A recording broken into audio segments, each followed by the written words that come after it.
Praise the Lord. You may be seated.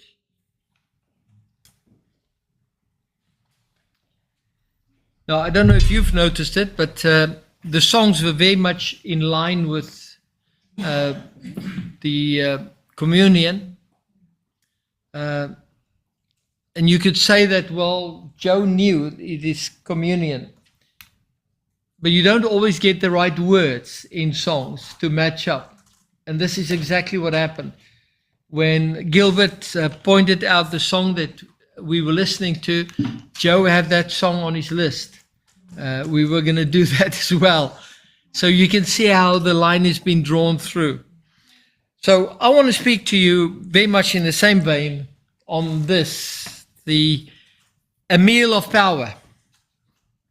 Now, isn't that amazing? The expression in itself says something to us. A meal of power. You know, communion very often is just something that many churches just add on somewhere to the meeting. To me personally, it's always been something so special that you cannot allow for it just to be a part of a meeting, just in the sense of it is there. It should be very much a special occasion. And I want to very condensed speak to you about what we're looking at and why communion is so important. It's a very good idea to exercise your privilege in having communion, to be sat at the table of the Lord more than just once a month. This is our fellowship coming together. But at home, wherever you visit, maybe have that together so you start off in the right way in terms of communion. The first sentence I want to just invest into your heart is this. Communion is powerful as it focuses my mind and my thoughts away from anxiety to a sound mind.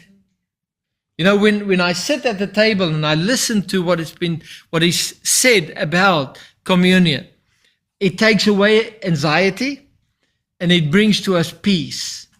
For he that is greater than any enemy power has paid a price and giving me the privilege of partaking in it.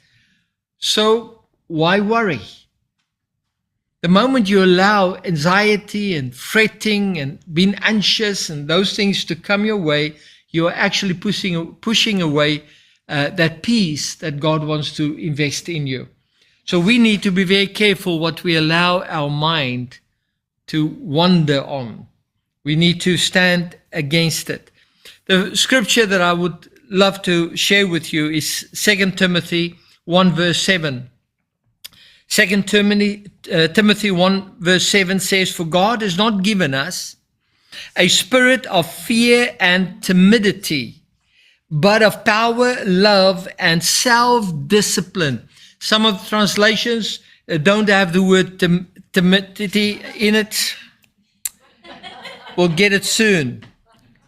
But only reads the spirit of fear, power, love, and the sound mind, would many of the translations be. But it is important that we understand that a sound mind is self-discipline. It is when we reject the ideas that the enemy wants to bring to us, push that aside and begin to focus on self-discipline. So what is self-discipline really in that sense? It is to focus on the things of value which is part of what God is invested in us. Very often our fears are something towards some other occasion that we don't know for sure what the outcome will be, but we're fearful anyway. When I begin to trust in God, I have no problem about the outcome. I know what it is, victory. Now that gives me a sound mind. That gives me self-discipline. I will not allow the enemy to dictate how I feel anymore. I will begin to do it in the way that God has called me to do, be more than an overcomer. You see, to disallow circumstances to dictate my attitude is what communion is all about. Now, I'm going to put some stuff together today that will have you to begin to understand how important communion really is. It is not just an occasion, it is a lifestyle. And there's a reason for it to be a lifestyle. This is why when we know that God has called us as a church to partake in the blood and in his body, it is as often as you come together. So to me, there's no discrepancy there. It's all clarity. God empowers us through community and communion rather. And when we do not partake in it, we lose out on what God has for us. Because there's power in these meals. You know, meals in the Old Testament and otherwise has always been and especially Passover or communion, has always been the release of revivals. If you go right through the Old Testament, you'll see when Passover was the time of revival, when they left Passover and didn't do it on an annual basis for many years. If you go through the history, you find the moment that someone, a king that is God motivated, comes on the scene and he brings back the feasts. There's a revival taking place. There's power released. And similar to us, this is why we do what we do. And I'm always excited when we have communion. I'm always torn between two emotions as well. The one is of excitement, of celebration, because we are celebrating the fact that he's coming back. But on the other hand, there's that sadness, knowing that he went through all of what he did for my sake and for your sake. A conflict in emotions there. But listen, communion reminds me to be imitating Christ in my daily walk. This is why it is important to do communion, because it is a reminder of me imitating Christ in my daily walk. You see, we are not interested in a one-day religion. It should be a 24/7. And there's so many areas in our lives when we don't fully commit to this. But my prayer is, because we begin to see the power of communion, that will begin to change our lives. There's nothing wrong having communion every day, and even more than once a day, as long as it don't become a habit in the sense of familiarity breeds contempt. We should always understand how important this is. We find in 1 Corinthians 11, verse 23, just a couple of verses, or rather that's just about where Gilbert started off. He says, "For I have received from the Lord that which I also delivered to you, that the Lord Jesus, on the same night in which he was betrayed, took bread, and when he had given thanks," and I kind of want to stop it just there, part of the next verse. Get this. On the same night that he was betrayed, we know that Jesus knew what was coming. He knew that Judas will be going out and what that next day will hold for him. We cannot even begin to imagine the emotional experiences that he went through. We see it a bit later in the Garden of Gethsemane, what he actually went through, that blood oozed from his body because of the tension that was within him, the pain that was about to come his way. But here's the thing, in spite of the fact that he knew he was going to be betrayed, how often are you dictated by betrayal? You see people do things against you and you just don't have an understanding for it. Why would they do what they do? And then your attitude begins to change towards them. Now, Jesus wanted us to understand this. If you understand the price that he has paid on the cross and how your debt has been taken away, who are we not to forgive others? So I should never allow betrayal to change my attitude. For I don't want to treat you well because of who you are. I need to treat you well because of what the relationship I have with God. You see, love conditional means nothing. It should be unconditional. This is why the Word of God says, love your enemy. We should be having that kind of relationship. And the only way of getting there is through this table. Understanding He has paid the price for us, for you and I. See, the knowledge of a betrayal did not stop Yeshua from trusting God and therefore maintained His inner peace. It's all about that. He could have said something to Judas immediately. He could have tried to convince him, as we very often would if we know someone is trying to do the wrong thing. But he knew that the price had to be paid. And he kept his attitude. He served the communion table. Therefore, maintain that inner peace that God has given us. We often allow the worries of tomorrow to spoil today. How often do we allow that to happen? We're so worried about what tomorrow might bring that we can hardly live today.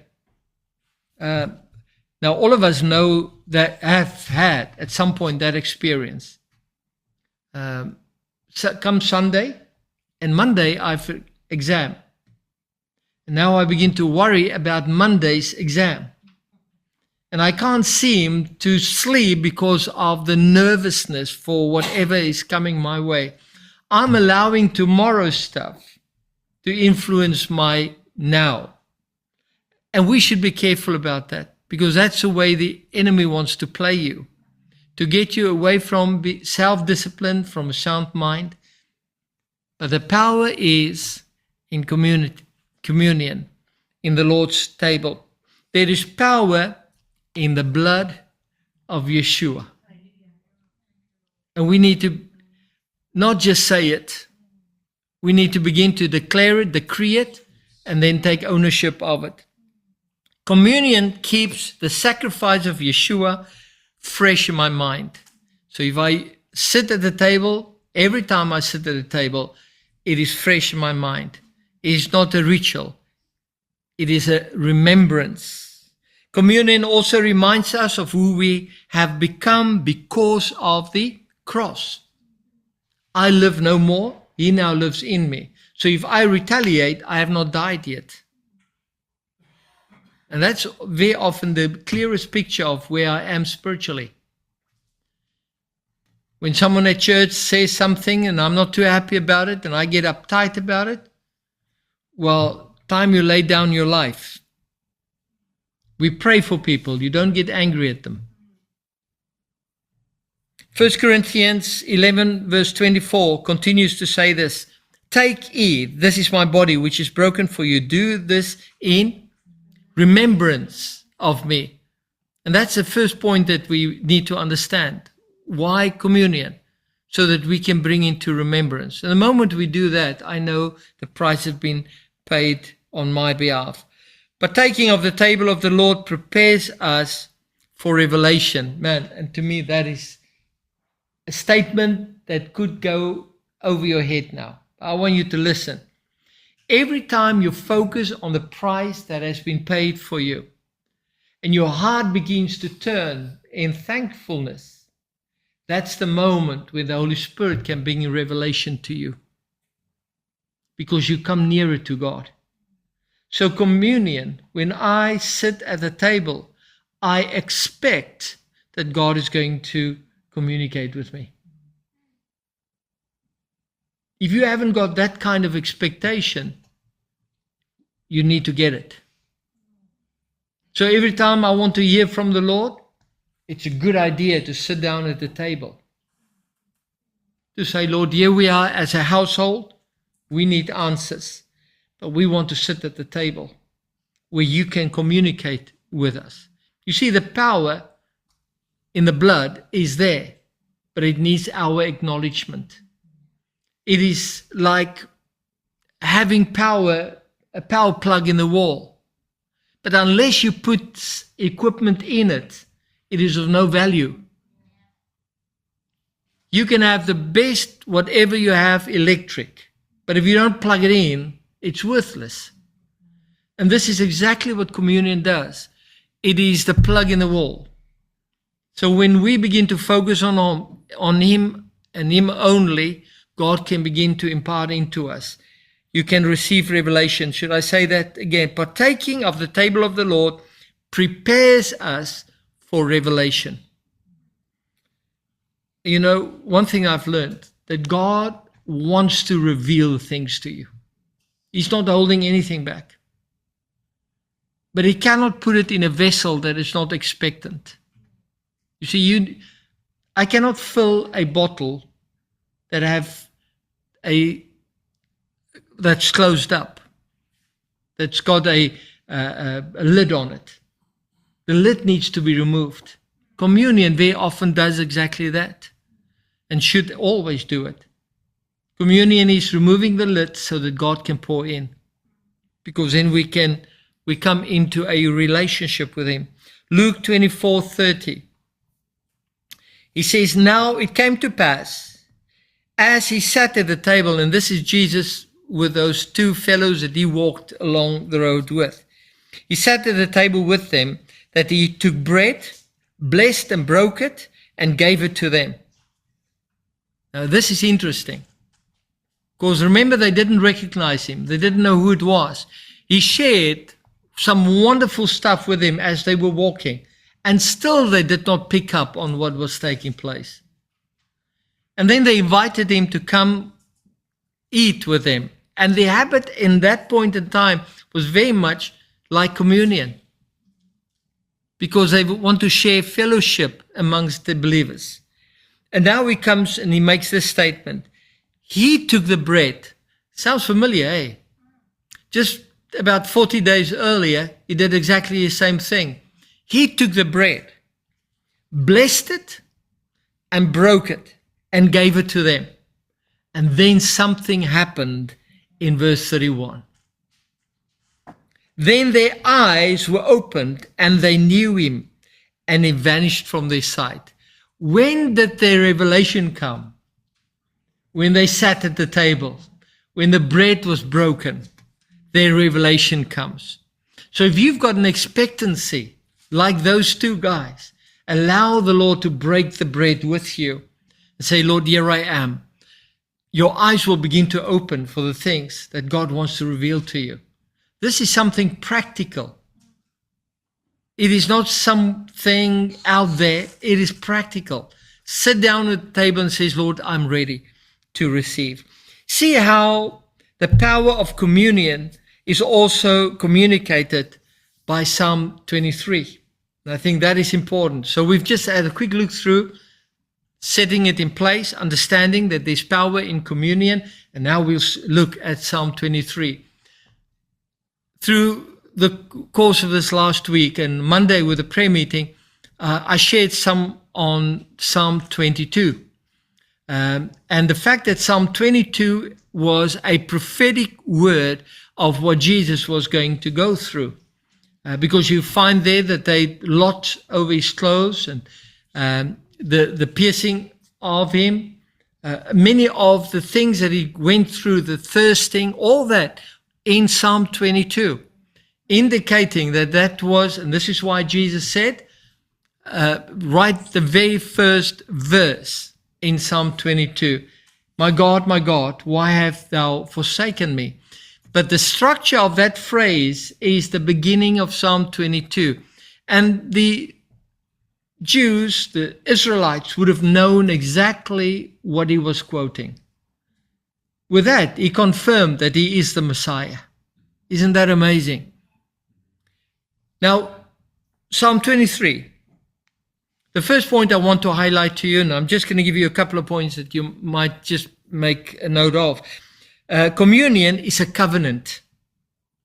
It is a covenant. Every time I sit at a table, it is like sitting down with someone I have a contract with. That is what a covenant is. Covenant also means that there's two parties at least, and each one have its own part to play. And in the covenant of the communion, Jesus have already paid the price. What we now need to do in obedience is to sit at the table and begin to explore what God has for us. The word covenant means agreement, such as a contract between two or more people.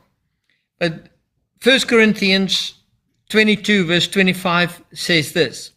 In the same manner he took the cup after supper, saying, this cup is the new covenant in my blood. This do as often as you drink it in remembrance of me. Exactly what we heard when we were served the table today. In remembrance, but it is a new covenant. In other words, when Yeshua came and he sat down, he says he's instituting this action, breaking of bread and the wine. He has made a covenant for all those that would partake and be part of the table, the communion table. So you now know that when the individual you have a contract with proclaim that there's nothing impossible, why then do you doubt him? We have our part to trust him. And communion fastens that idea in our heart. It is something tangible that we can sit down at the table, share communion, and say, Lord, this is the situation I find myself in. On the grounds of my covenant, and the fact that I'm washed with the blood, I call on you to make a difference in this situation. See, that's much more practical than just in the wind. Communion. Psalm 23, and this is where we start working on the Psalms. Verse 1 says this, the Lord is my shepherd, I shall not want. He makes me to lie down in green pastures. He leads me beside still waters. Now, the mere fact that he says, the Lord is my shepherd, I shall not want. Why? Because of a covenant. The covenant of communion fastens that psalm, which is the one immediately after 22, which was a profession, or rather prophetic, of what he was going to go through. And now he confirms through the word. David lived 1,000 years before Jesus. And these two Psalms, 22 and 23, has then been inspired. And I was absolutely touched again when I read through the Psalm and I see how the covenant makes a difference. Verse 1, the Lord is my shepherd, I shall not want. He makes me to lie down in green pastures because he has everything in his hand.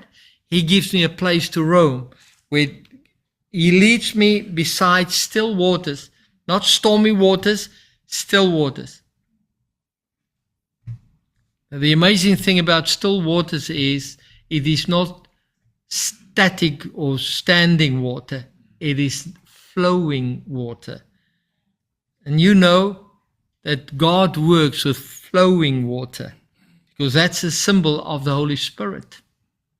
Water that moves. There's so much deep and wonderful things. When they went to prepare to him the place where communion would be, or the Passover meal, Jesus said to them, if you see a man with a pitcher on the head, with water, carrying water on his head, follow him. He didn't give them an address. He didn't explain to them. He says, when you see that man with water on his head, follow him. And wherever he goes, prepare there the place for me. So we need to be on the lookout for people that are spirit-filled, that has the water of the Holy Spirit. Now that water might have been static, but when he went over to pour it out, there was moving water. So we are being challenged with the communion to begin to understand what the covenant means. The covenant means he's looking after me. But I've got to come to the table. This is where I'm going to receive it. The second point I want to highlight there, communion is restoring peace within us. That's why you come for communion. All the troubles of the world, all the things that happen there, when I sit at the table, it does something to my inner man. I begin to experience peace. Communion is powerful as it focuses my mind and my thoughts. That's why it's so powerful. That's why it brings peace to me. Philippians 4 verse 7. And the peace of God, which surpasses all understanding, will guard your heart and mind through Christ Jesus. The peace of God through Christ Jesus. What is it that Christ Jesus brought me? Communion. So if I want peace, sit at the table. That brings me clarity in my circumstances and situations. But Psalm 23 goes on, verse 3. He says, He restores my soul. He leads me in the paths of righteousness for His name's sake. You note what he says, He restoreth my soul. And that's very important because it's in the soulish that we begin to wander away. In the mind. That's where the enemy plays his games. But now he comes to this portion. He says the communion,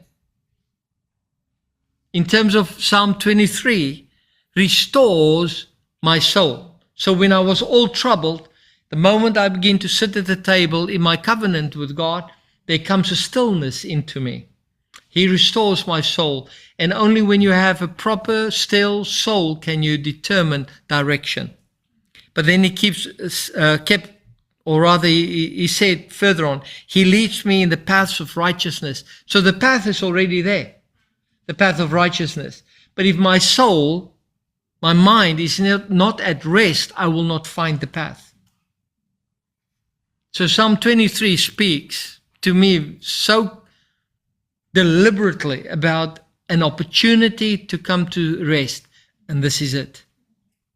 Communion. It is a call to holy living, to come into the path of righteousness. The third point, communion breaks the yoke of fear.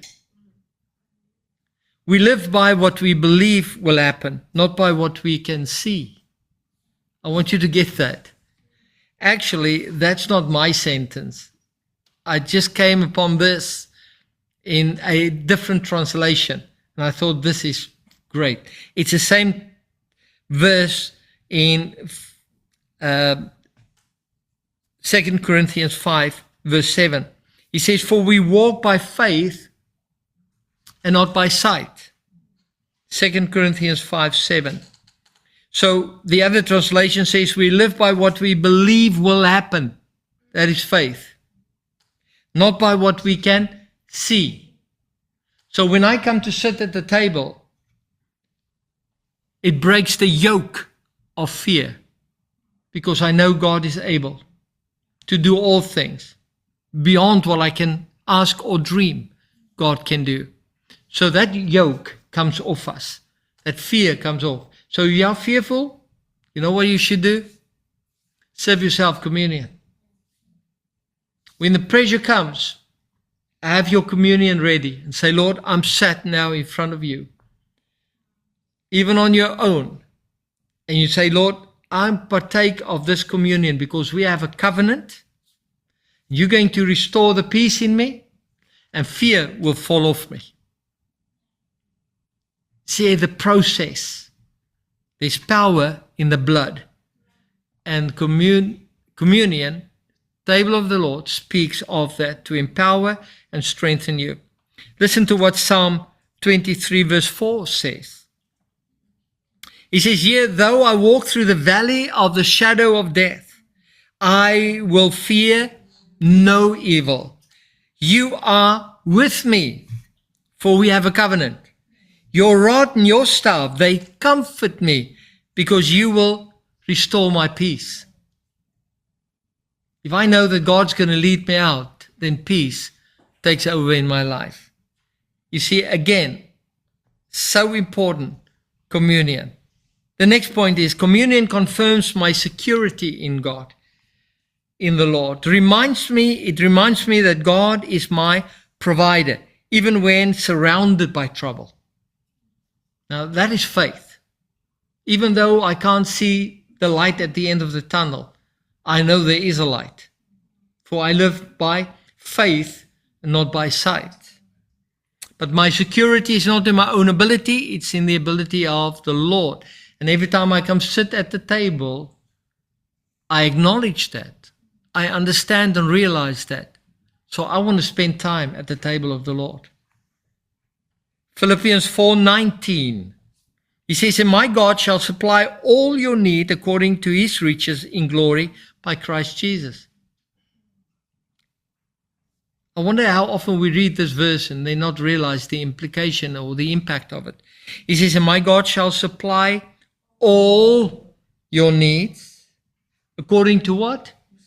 To his riches. Not your limited abilities, to God's. There's no ceiling with God. Nothing too big or too wondrous. Now he says your needs according to his ability. There's no shortage there. Why? I've got a covenant with him. I've got a covenant with him. Listen what Psalm 23 verse 5 have to say to us. You prepare a table before me in the presence of my enemy. You anoint my head with oil, my cup runneth over. That phrase, you prepare a table before me in the presence of my enemy. Doesn't matter what your problem situation is. God is going to bring the blessing inside the circle of the problem. Why? I sit at the table. I take communion and I remind him about these factors of restoring peace, of breaking the yoke of fear. So what will I fear if God is in with me? Who can stand against me?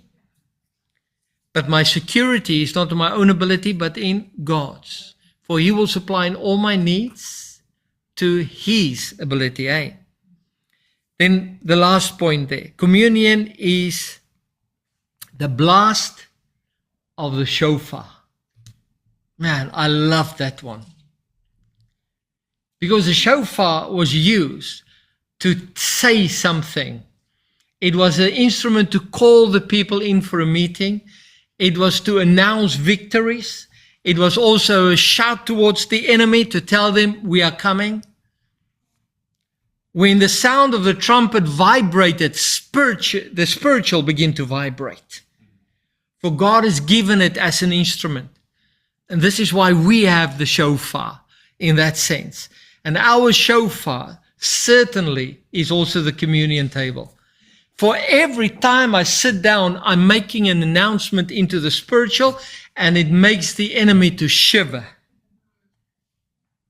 Because he knows that you are going to rely now on your covenant with the Lord, that you are now he's restoring your peace because of you know who you are. He's broken the yoke of fear because he's given me a sound mind. But he's also brought me to a place of understanding. My security is not in my ability, but in him. And then the last one, it is that all is a blast on the shofar. God gave Gideon the victory with the sound of the shofar and the shining of the light. Now, let's just bring it to us. What is my shofar? It is sit at the table. What is my light? Accepting that it is a covenant with God. I'm going to shine for the Master. The enemy cannot live where the light of God is present. Darkness is overcome by the power. So if you want to experience progress spiritually, get to the table. And then call upon these major points that I've highlighted to you.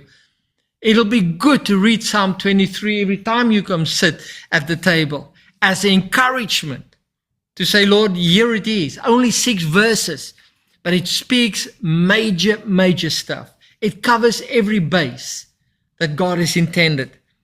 Listen to what Judges 7 verse 20 says to us. Then the 3 companies blew the trumpets and broke the pitchers, and they held the torches in their left hands and the trumpet in their right hand for blowing. And they cried, the sword of the Lord and of Gideon. And something happened in the camp of the enemy.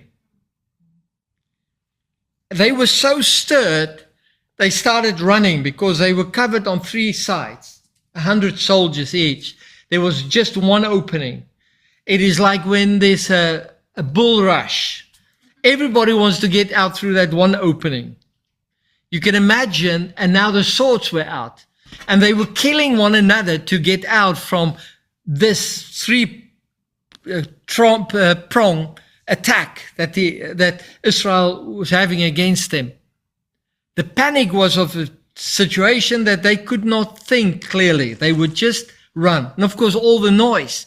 I mean, those trumpets, it would have sounded through them. And then all of these lights shining all of a sudden. They must have thought there are thousands. Now, they were previously, but God says, I can do nothing with people that are fearful in their hearts.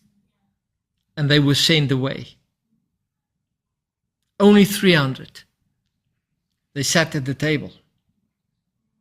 We need to be in a place where we begin to understand that it is our cry into the spiritual when we sit and partake in communion, but it is also our light that shines. Because greater is he that's in me than he that's in the world. And then Psalm 23, the last verse there, verse 6. Surely goodness and mercy shall follow me. Some of the days, all the days of my life. And I will dwell in the house of the Lord forever. It is a powerful verse that, taking into the fact that we've just read through it. If you consider all the verses prior to this one, and now he makes this statement, surely, because I have a covenant, because I've got inner peace, because a yoke of fear has fallen away, because I know where my security is in, I can blow the shofar. And when I do that, goodness and mercy shall follow me all the days of my life. And I will dwell in the house of the Lord forever. Now that's a promise. Now my prayer is that you will be so encouraged to partake in communion as often as you can. And you don't need to be a minister or someone special to prepare the table of the Lord. You can set yourself up so that you have equipment ready for when you feel a spirit of heaviness coming upon you. You stand back, you take the stuff off the shelf, put it down, and partake of communion. And while you do it, begin to quote these basic pointers so that you will be encouraged and strengthened by it. Have you been blessed? I have.